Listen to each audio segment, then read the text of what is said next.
ఈరోజు దేవుని యొక్క వాక్యము మనము నేర్చుకుంటున్న అంశం ఏంటి అనంటే ఆటంకములను అధిగమించండి. ఆటంకాలనేవి ఖచ్చితంగా వస్తాయి మన జీవితాలలో. అవరోధాలు, శోధనలు, సమస్యలు, కష్టాలు ఖచ్చితంగా మన జీవితాలలో వస్తాయి. కానీ వాటిని మనం ఏం చేయాలి అనంటే అధిగమించాలి, అంటే దాటిపోవాలి. చూడండి, నిర్గమాకాండము 14వ అధ్యాయము 15వ వచనం మనము చదువుకుందాం. అంతలో యెహోవా మోషేతో, నీవేళ నాకు మొర్రపెట్టుచున్నావు, సాగిపోవుడి అని ఇశ్రాయేలీలతో చెప్పుము. ఆమేన్. ఇక్కడ జరుగుతున్నటువంటి సంఘటన ఏంటి అని మనం ఒక్కసారి పరిశీలన చేసినట్లయితే, ఇశ్రాయేలీలు సుమారు 430 సంవత్సరాలు ఐగుప్తు దేశంలో బానిసత్వం కింద ఉన్నారు. ఐగుప్తు దేశంలో ఇశ్రాయేలీలను ఐగుప్తీయులు చాలా బాధ పెడతా ఉన్నారు. కఠినమైన సేవ వారి ద్వారా చేయిస్తూ ఉన్నారు. చాలా విస్తారమైనటువంటి కష్టము పని వాళ్ళ ద్వారా చేయిస్తూ ఉన్నారు. ఆ కష్టము వారు అనుభవించలేక, ఆ శ్రమను వారు భరించలేక వారు దేవునికి మొరపెట్టారు. దేవుడు వారి మొర విని వారి యొద్దకు వారిని విడిపించడానికి మోషేను పంపించినట్లుగా మనందరికీ కూడా తెలుసు. ఇశ్రాయేలీలు చాలా సంవత్సరాలు ఉన్నారు ఐగుప్తు దేశంలో. ఒకవేళ వారికి కొన్ని సంవత్సరాలు బాగానే ఉందేమో, వాళ్ళకి బాగున్నంత సేపు వాళ్ళ దేవునికి మొరపెట్టలేదు. దేవుణ్ణి మరచి వాళ్ళ ఇష్టానుసారంగా జీవించారు. కానీ ఎప్పుడైతే వారికి కష్టం అధికమైందో, శ్రమ అధికమైందో, ఇబ్బందులు ఎక్కువైనవో, వారికి వారి దేవుడు జ్ఞాపకం వచ్చాడు. వారికి దేవుడు జ్ఞాపకం వచ్చి అప్పుడు దేవునికి మొర్రపెట్టాడు. మన జీవితాల్లో కూడా మనం అన్నీ బాగున్నంతసేపు కూడా దేవుడు మనకి జ్ఞాపకము రాడు. అసలే నాకేంటిలే అని అనుకుని కాళ్ళు ఎగరేసుకుని మరీ తిరుగుతాం. ఎవరి మాట పట్టించుకోం, ఎవరి మాట మనం వినం. కానీ శ్రమ వచ్చినప్పుడు మాత్రం ఖచ్చితంగా మనకి ఎవరు గుర్తొస్తారు? దేవుడు జ్ఞాపకం వస్తాడు. అందుకనే దేవుడు మనుషుల జీవితాలలో సుఖ దుఃఖములను జతపరిచాడు. ఒక భక్తుడు రాశాడు కదా, సుఖ దుఃఖములు అనేవి జీవితానికి 2 చక్రాలు లాంటివి. ఎంతసేపు సుఖమే ఉన్నా మనిషి మాట వినడు. దేవుడు ఎప్పుడూ మనల్ని ఆనందంగా ఉంచవచ్చు కదా, ఎప్పుడు మనం సంతోషంగా ఉండేటట్టు చూడొచ్చు కదా అనొచ్చు, ఉంచగలడు ఆయన. కానీ మనము ఎప్పుడు సంతోషంగా ఉన్నామనుకోండి, మన కన్నులు దేవుని వైపు చూడవు. మన కన్నులు ఎంతసేపు ఈ భూలోకంలోనే వెతుక్కుంటా ఉంటాయి, తడుముకుంటా ఉంటాయి. కానీ కష్టం వచ్చినప్పుడు మాత్రము మనం ఏం చేస్తాం? వెంటనే దేవుని వైపు కన్నులు ఎత్తుతాం. అందుకని దేవుడు మన జీవితాల్లోనికి శ్రమను పంపిస్తాడు. ఇశ్రాయేలు జీవితంలో కూడా వారికి శ్రమ వచ్చినప్పుడు వాళ్ళు దేవునికి మొరపెట్టారు. దేవుడు వాళ్ళ కన్నీటిని చూశాడు, వాళ్ళ దుఃఖాన్ని చూశారు, వారు పడుచున్న బాధను చూశాడు, వారి శ్రమను ఆయన లక్ష్య పెట్టి వెంటనే మోషేను వాళ్ళ దగ్గరికి పంపించినట్లుగా మనం చూస్తూ ఉన్నాం. మోషే ఫరో దగ్గరికి వెళ్ళి అడిగారు. ఫరో పంపించినన్నాడు, కఠినపరుచుకున్నాడు హృదయము. దేవుడైతే నువ్వు వెళ్ళి అడిగితే నేను పంపిస్తాను, ఇశ్రాయేల్ ప్రజలు విడిపించేటట్టుగా నేను చేస్తానన్నాడు. కానీ వెళ్ళి అడిగితే మాత్రం ఫరో పంపించను అంటున్నాడు. అక్కడ కొన్ని తెగుళ్ళు ఐగుప్తీయుల మీదకి వచ్చిన తర్వాత చివరి తెగులు వాళ్ళ యొక్క సంతానములో జ్యేష్ఠ కుమారుడు చనిపోయిన సందర్భంలో ఫరో రాజు ఒప్పుకున్నాడు ఇశ్రాయేల్ ప్రజలను పంపించేయడానికి.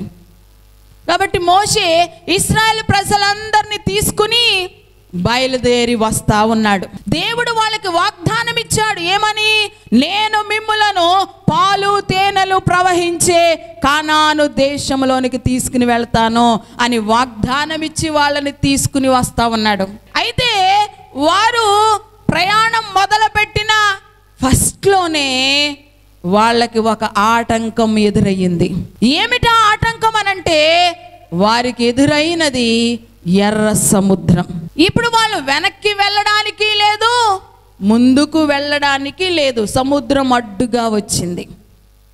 సరే అని అక్కడే గుడారాలు వేసుకుని నివాసం ఉంటున్న సందర్భంలో ఐగుప్తీయులు ఐగుప్తు దేశంలోంచి సైన్యము బయలుదేరి రావడం మొదలుపెట్టింది. వీళ్ళను తరుముకుంటూ వస్తూ ఉన్నారు. ఆ గుర్రముల శబ్దము, ఆ అలికిడి వీరు గ్రహించి ఐగుప్తీయులు మనల్ని పట్టుకోవడానికి వస్తున్నారు అని వీరు గ్రహించి మోషే దగ్గరికి వెళ్ళి సనగడము గొణగడము మొదలుపెట్టారు. మోషే, ఎందుకు మమ్మల్ని తీసుకొచ్చావు ఐగుప్తు దేశంలో నుంచి? అక్కడ సమాధులు లేవనుకున్నావా? అక్కడ మమ్మల్ని పూడ్చిపెట్టడానికి స్థలము లేదనుకున్నావా? అక్కడే ఏదోలాగా మేము బ్రతికే వాళ్ళం కదా, ఈ అరణ్యములోని తీసుకొచ్చి మమ్మల్ని చంపేస్తున్నావేంటి అని వాళ్ళు మోషే మీద తిరుగుబాటుగా మాట్లాడుతూ ఉన్నప్పుడు మోషే దేవుని దగ్గరికి వెళ్ళాడు.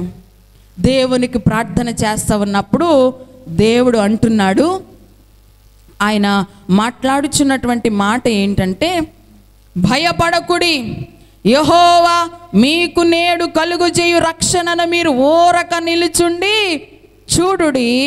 మీరు నేడు చూచిన ఐగుప్తీయులను ఇక మీదట మరి ఎన్నడును చూడరు అని చెప్తా ఉన్నాడు దేవుడు. దేవునికి మహిమ కలుగును గాక. ఆయన ఏమంటున్నాడంటే, మీరు భయపడొద్దు, మీరు ఊరకనే అలా నిలిచి చూడండి, యెహోవా కలుగు చేయు రక్షణను మీరు చూస్తున్నారు అని చెప్పి మోషేతో అంటున్నాడు. ఇంకా నువ్వెందుకు అలా మొరపెడుతూ ఉన్నావు? ఇంకా నువ్వెందుకు అలా ప్రార్థన చేస్తూనే ఉన్నావు? లేచి వెళ్ళి ఇశ్రాయేలీయులతో చెప్పు. వాళ్ళతో ఏం చెప్తావో తెలుసా? సాగిపోవుడి అని చెప్పు అంటున్నాడు. ముందుకు సాగిపోవుడి. ఇంగ్లీష్లో మనం చూస్తే అక్కడ ఏముంది? గో ఫార్వర్డ్ అని ఉంది. ముందుకు మనము సాగిపోవాలి. ఇశ్రాయేలీయులు ఆ ఆటంకం వాళ్ళకి ఎదురైనప్పుడు, ఆ ఇబ్బంది వాళ్ళకి ఎదురైనప్పుడు, ఏం చేయాలో తెలియని పరిస్థితి వారికి ఎదురైనప్పుడు వారు రకరకాలుగా మాట్లాడుతూ ఉన్నారు. వాళ్ళకి నచ్చినట్లుగా, వాళ్ళ నోటికి వచ్చినట్లుగా మాట్లాడుతూ ఉన్నారు. కానీ దేవుడైతే వారిని ఏమంటున్నాడనంటే, మీరు ఇంకా ఎందుకు అక్కడ కూర్చుని ఉన్నారు? ఇంకా ఎందుకు నాకు ప్రార్థన చేస్తున్నారు? లేచి సాగిపోండి ముందుకి అంటున్నాడు. దేవునికి మహిమ కలుగును గాక. మన ఆత్మీయ జీవితంలోనే కానివ్వండి, మన దైనందిక జీవితంలోనే కానివ్వండి, ఈ జీవిత యాత్రలో మనకి అనేకమైన ఆటంకములు ఎదురవుతూ ఉంటాయి. ఖచ్చితంగా ఆటంకాలు వస్తాయి. ఆటంకములు వచ్చినవే కదా అని అక్కడే ఆగిపోకూడదు. ఇప్పుడు ఆ ఆగిపోకుండా మనం ఏం చేయాలి? సాగిపోవాలి. ఆ ఆటంకాన్ని ఎదిరించి, జయించి, అధిగమించి మనము ముందుకు సాగిపోవాలి. చాలామంది వాళ్ళకు వచ్చేటువంటి ఆటంకాలను సాకులుగా తీసుకుంటారు. సాగిపోవడానికి బదులుగా, ముందుకు వెళ్ళడానికి బదులుగా వాళ్ళకు వచ్చే ఆటంకాలను ఎలా తీసుకుంటారంటే అదొక సాకుగా తీసుకుని అక్కడే ఆగిపోతారు. చాలామంది ఇలా అంటూ ఉంటారు, మాకు ఆర్థిక పరిస్థితులు అసలు ఏమీ బాగోలేదండి, లేక మాకు ఆరోగ్యము సరిగ్గా సహకరించట్లేదండి, మా బంధువులు ఒప్పుకోవట్లేదండి, మా ఇంట్లో వాళ్ళు అంగీకరించట్లేదండి, లేకపోతేనా నేను ఎంత చేసేదాన్నో ఎంత చేసేవాడినో అంటూ ఉంటారు. మా కుటుంబంలో వచ్చిన ఆటంకాలను బట్టి, వాళ్ళని బట్టి మేము దేవుని మందిరాల్లోనికి రాలేకపోతున్నామండి. దేవుని కోసం నాకు ఇవ్వాలని ఉంది కానండి, మా ఆర్థిక పరిస్థితులు అతను ఏమీ బాగోలేదండి, మందిరానికి రాలేకపోతున్నానండి, ఆరోగ్యం సహకరించట్లేదండి, ప్రార్థన చేసుకోవాలనుకుంటున్నాను కానీ అస్సలు ఏమాత్రం ఆరోగ్యం సహకరించట్లేదండి అని వాటన్నిటినీ కూడా సాకులుగా చెప్పుకుంటూ అక్కడే ఆగిపోతా ఉన్నారు చాలామంది తమ యొక్క ఆధ్యాత్మిక జీవితాలలో. అయితే ఈరోజు దేవుడు స్పష్టంగా మనతో మాట్లాడుతున్నాడు. పరిస్థితులు అనుకూలంగా మనకి ఉన్నప్పుడు సాగిపోవడం కాదు, పరిస్థితులన్నీ మనకి బాగున్నప్పుడు సాగిపోవడం గొప్ప కాదు. పరిస్థితులు అనుకూలంగా లేనప్పుడే మనము సాగిపోతేనే అదే మనకి విజయము కలుగజేస్తుంది. ఆమేన్. ఇశ్రాయేలీయులకు ఆ ఎర్ర సముద్రం అడ్డు రాగానే వారు అక్కడే ఆగిపోయి ఏం చేయాలో తెలియలేదు. ఒక ఐగుప్తీయులు తరుముకొని వస్తా ఉన్నారు. ముందుకు వెళ్ళడానికి లేదు, వెనక్కి వెళ్ళడానికి లేదు, మధ్యలో ఇరుక్కుపోయారు. అటువంటి పరిస్థితులలో దేవుడు వాళ్ళకు చెప్తున్నటువంటి మాట ఏంటంటే, మీరు సాగిపోవుడి అని చెప్పాడు. చెప్పగానే వెంటనే వీరు కూడా దేవుని మాటకు లోబడి వెంటనే వారి సామానంతా సర్దుకుని బయలుదేరడానికి ప్రారంభించారు. హల్లెలూయా. ఎప్పుడైతే వారు బయలుదేరడానికి ప్రారంభించారో అక్కడ జరిగినటువంటి సంఘటన ఏంటి అనంటే, మోషే గారు ముందు వెళ్ళారు. మోషే గారు ముందు వెళ్ళి ఆయన చేతిలో ఒక ఆయుధం ఉంది. ఏం ఆయుధం ఉంది ఆయన చేతిలో? ఒక కర్ర ఆయన చేతిలో ఉంది. దేవుడు ఆయనను పిలిచినప్పుడే ఆయన చేతిలో ఆ కర్ర ఉంది. ఆ కర్రనే దేవుడు వాడుకున్నాడు. ఆమేన్. కొత్తదేమి తయారు చేసి ఇవ్వలేదు మోషేకి. అప్పటికే అతని చేతిలో ఉన్న దానినే దేవుడు తన మహిమ కొరకు వాడాడు. ఆమేన్. సరే, మోషే ఆ కర్రను తీసుకుని వచ్చి సముద్రము వైపు చాపాడు. సముద్రము వైపు చాపగానే సముద్రము 2 పాయలుగా చీలిపోయింది. ఎంత అద్భుతం అది!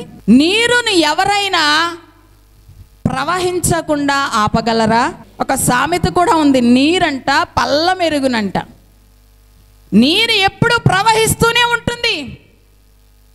అది అలా నిలిచి ఉండడం అంటూ ఎప్పుడు మనము చూడలేదు. కానీ మనము ఆరాధన చేస్తున్న దేవుడు సర్వశక్తిమంతుడు, అద్భుతాలు చేసే దేవుడు. ఆయనకు అసాధ్యమైనది, చేతకానిదంటూ ఏది కూడా లేదు. కనుక దేవుడు ఏం చేశాడు? మోషే కర్ర చాపగానే సముద్రం చీలడం ప్రారంభమైంది. చీలినట్టుగా ఇటు పక్కన గోడ కట్టేస్తుంది, ఈ ప్రక్కన నీరు గోడ కట్టేస్తా ఉంది. హల్లెలూయా. గోడగా అటు ఇటు నిలిచిపోయిందంట.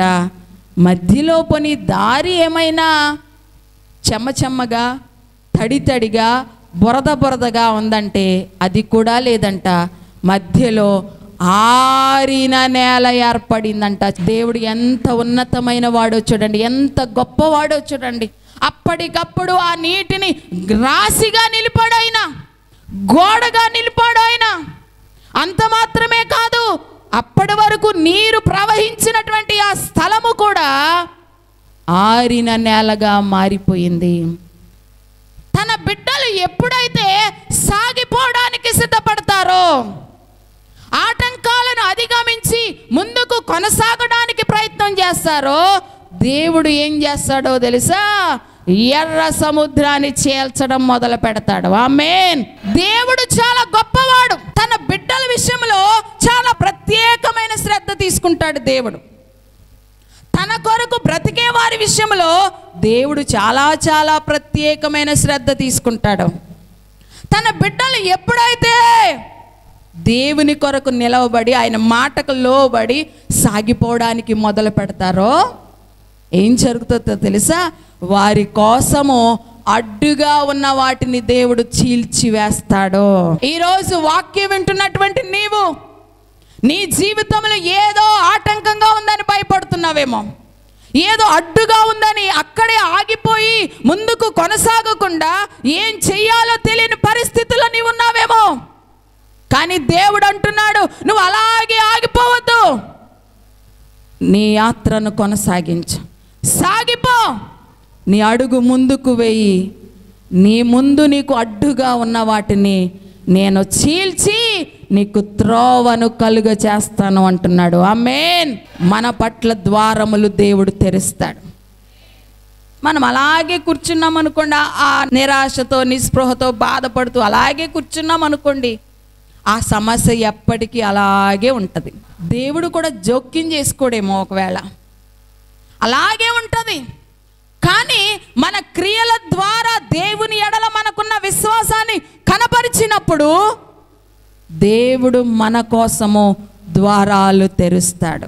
కనుక ఈరోజు నేను మీకు జ్ఞాపకం చేస్తూ ఉన్నాను, మన జీవితాల్లో ఎటువంటి ఆటంకాలు ఎదురైనా సరే మనము ఆగిపోకుండా మన జీవితాలలో సాగిపోయేవారుగా మనం ఉందాం. మనం ఒక అడుగు ముందుకు వేద్దాం. ముందుకు మనం అడుగు వేసినప్పుడు దేవుడు మన జీవితాల్లో ఉన్నతమైన కార్యాలు జరిగిస్తాడు.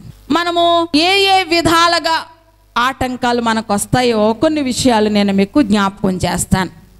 సాధారణంగా అందరి జీవితాల్లో వచ్చేటువంటి ఆటంకములే ఇవి. ఏ విధంగా మనకి ఆటంకములు వస్తాయో వాటిని మనము ఎలా అధిగమించాలనేటువంటి విషయాన్ని ఈరోజు క్లుప్తంగా మనం నేర్చుకుందాం.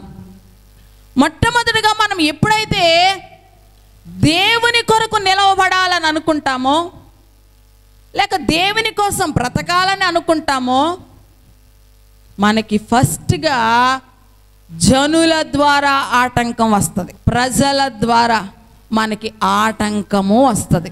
మనుషుల ద్వారా ఆటంకాలు వస్తాయి. లూకాసు వార్త 19వ అధ్యాయము 1 నుంచి 10 వచనాల వరకు మనము చూస్తే అక్కడ జక్కయ్య అనేటువంటి ఒక వ్యక్తి గురించి వ్రాయబడి ఉంది. అతడు ధనవంతుడు, సుంకపు గుత్తదారుడు, చాలా ధనవంతుడు జక్కయ్య. అయితే ఆ జక్కయ్యకు యేసయ్యను చూడాలి అనేటువంటి ఆశ జక్కయ్య హృదయంలో ఉంది. చూడాలి అనే ఆశ అతనిలో కలిగింది అనంటే యేసయ్య గురించి అతడు విన్నాడు అని మనకు అర్థమవుతుంది. ఎందుకంటే అప్పటికే యేసయ్యను గురించినటువంటి వార్త దేశ దేశాల్లో పాకిపోతూ ఉంది.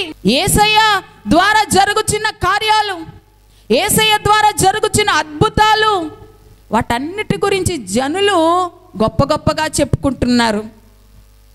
ఆయన వస్తుంటే, ఆయన చేతులు వేస్తుంటే రోగాలు తగ్గిపోతున్నాయని, దెయ్యాలు పారిపోతున్నాయని, కుంటివారు నడుస్తున్నారని, కుష్టివారు శుద్ధులవుతున్నారని, గుడ్డివారు చూస్తున్నారని, చనిపోయిన వారు కూడా లేపేస్తున్నారు అనేటువంటి వార్త అంతటా పాకుతూ ఉంది, అందరికీ తెలుస్తూ ఉంది. అదే క్రమంలో జక్కయ్య కూడా ఏదో ఒక సందర్భంలో విని ఉంటాడు. అందుకనే ఆయనను ఎలాగైనా చూడాలి అనేటువంటి ఆ కోరిక జక్కయ్యలోనికి వచ్చింది. సరే, ఒకానొక రోజున యేసయ్య ఆ యెరికో గుండానే ప్రయాణమై వెళ్తున్నాడంట. జక్కయ్య ఉండే ఆ పట్టణము గుండానే ప్రయాణమై వెళ్తున్నాడు. జక్కయ్యకు తెలిసింది యేసయ్య ఈ మార్గం గుండా వెళ్తున్నాడని. వెంటనే పరుగు పరుగున వెళ్ళాడు యేసయ్యను చూడాలని. చాలా ఆశతో వెళ్ళాడు, చాలా ఆతృతతో వెళ్ళాడు. తీరా చూద్దామని వెళ్ళేసరికి యేసయ్యను మాత్రం అతడు చూడలేకపోయాడు. ఎందుకు అనంటే ఒక కారణము, అతడు చాలా పొట్టివాడు. రెండవది ఏంటి అనంటే అక్కడ యేసయ్య చుట్టూ జనులు గుంపులుగా కూడి ఉన్నారు.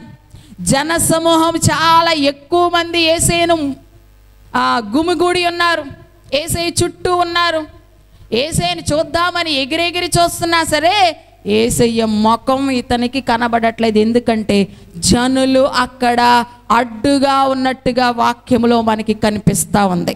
యేసయ్యను చూడాలి అనేటువంటి ఆశ ఇతనికి చాలా బలంగా ఉంది, చాలా ఎక్కువగా ఉంది. నేను ఏమైనా సరే యేసయ్యను చూడాలి, నేను ఏమైనా సరే యేసయ్యను చూడాలి అని ఎప్పటి నుంచో అతని హృదయంలో మెదులుతున్నటువంటి ఆశ. ఎంతో ఆశతో వెళ్ళాడు చూడాలని. కానీ జనులందరూ అడ్డొచ్చేసారు చూడకోకుండా. అప్పుడు జక్కయ్య, అయ్యో ఎంతో ఆశతో నేను వచ్చానే, నా ఆశ అంతా విఫలమైపోయిందే, నేను ఆయన చూడలేకపోతున్నానే అనే నిరాశతో వెనక్కి తిరిగి వెళ్ళిపోయాడా? వెళ్ళలేదు. ఒక సామెత మనకి తెలుసు, మనసు ఉంటే మార్గం ఉంటుంది, కోరిక తీవ్రంగా ఉంటే అది ఖచ్చితంగా సఫలమవుతుంది అంటారు. అతనికి ఏమైనా సరే యేసయ్యను చూడాలనే తృష్ణ ఉంది కనుక జరిగినటువంటి సంఘటన ఏంటంటే జనులు అడ్డుగా ఉన్నా సరే వెనక్కి తిరిగి వెళ్ళకోకుండా పరుగు పరుగున ముందుకు వెళ్ళాడు. యేసయ్య ఈ దారంటే వస్తాడు కదా, ఇక్కడ ఒక చెట్టు ఉంది, మేడి చెట్టు, ఆ చెట్టు ఎక్కి కూర్చుంటే ఖచ్చితంగా ఆయన ముఖం నాకు కనబడుతుందని అందరికంటే ముందుగా పరిగెత్తుకుని వెళ్ళి ఆ చెట్టు ఎక్కి కూర్చుని చూస్తా ఉన్నాడు యేసయ్య రాకడ కోసం. తీరా యేసయ్య నడుచుకుంటా వచ్చాడు. ఎవరికీ తెలియదు జక్కయ్య ఆ చెట్టు ఎక్కి కూర్చున్నాడని. కానీ అందరినీ ఎరిగిన వాడు యేసయ్య గనుక ఆ స్థలములోనికి రాగానే జక్కయ్య అసలు ఊహించలేదు ఆ సందర్భం, ఆ సంఘటన. యేసయ్య అక్కడికి రాగానే నిలిచిపోయి జక్కయ్య వైపు చూసి పేరు పెట్టి పిలుస్తా ఉన్నాడు, జక్కయ్య నువ్వు త్వరగా దిగిరా, నేడు నీ ఇంటికి వస్తున్నాను. జక్కయ్య చూడాలే అనుకున్నాడు అంతే, కేవలం చూడాలి అనే ఆశ మాత్రమే అతనికి ఉంది. కానీ అతడు చూడలేదని నిరాశతో వెనక్కి తిరిగి వెళ్ళిపోతే అతని జీవితం వేరేలాగా ఉండేదేమో.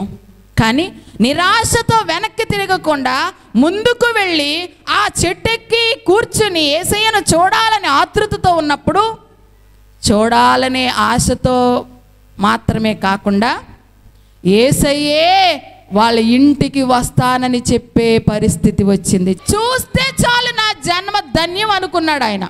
ఆయన ముఖం చూస్తే చాలు నా జన్మ ధన్యం అనుకున్నాడు. కానీ యేసయ్య అంటున్నాడు, ఆయన అంటున్నాడు, నేనే నీ ఇంటికి వస్తున్నాను రా అంటున్నాడు. ఎంత ఆనందం, అసలు ఊహించలేని కార్యం అది. వెంటనే జక్కయ్య ఆనందంతో సంతోషంతో చెట్టు గబగబా దిగి వచ్చేసి యేసయ్యను తన ఇంటికి తీసుకుని వెళ్ళాడు. యేసయ్యను ఇంటికి తీసుకుని వెళ్ళగానే యేసయ్య ఆ ఇంటిలోనికి అడుగు పెట్టగానే జక్కయ్యలోనికి మార్పు వస్తూ ఉంది. యేసయ్య ఏమీ ప్రార్థన చేయలేదు, ఏమీ చెప్పలేదు. కానీ యేసయ్య ఆ ఇంటిలోనికి అడుగు పెట్టగానే జక్కయ్య చెప్పడం మొదలుపెట్టాడు, ప్రభువా నేనెవరెవరి దగ్గరైతే అన్యాయంగా తీసుకున్నానో వాళ్ళందరికీ తిరిగి 4 అంతలుగా నేను ఇచ్చేస్తాను అని చెప్తున్నాడు. ఎందుకంటే సుంకము వసూలు చేసే పని జక్కయ్యది కాబట్టి ఆ సుంకం వసూలు చేసే పనిలో వసూలు చేసే దానికంటే డబల్ వసూలు చేసి ఇతడు ధనవంతుడైపోయాడు. అది అతని మనసాక్షికి తెలుసు కాబట్టి యేసయ్య ఆ ఇంటిలోనికి రాగానే చెప్తున్నాడు, నేను ఎవరెవరి దగ్గర అయితే అన్యాయంగా తీసుకున్నానో వాళ్ళందరికీ తిరిగి 4 అంతలు ఇచ్చేస్తాను, నా ఆస్తిలో సగం బేదలకి ఇచ్చేస్తాను. అంటే పాపం ఎంత సంపాదించాడో, అన్యాయంగా సంపాదించేశాడనమాట అంతా. కానీ యేసయ్య వాళ్ళ ఇంటిలోనికి రాగానే పశ్చాత్తాపం వచ్చింది, ఒప్పుకున్నాడు. వెంటనే యేసయ్య అంటున్నాడు, ఇతడును అబ్రహాము కుమారుడే, నేడు ఈ ఇంటికి రక్షణ వచ్చి ఉన్నది. ఆమేన్, హల్లెలూయా.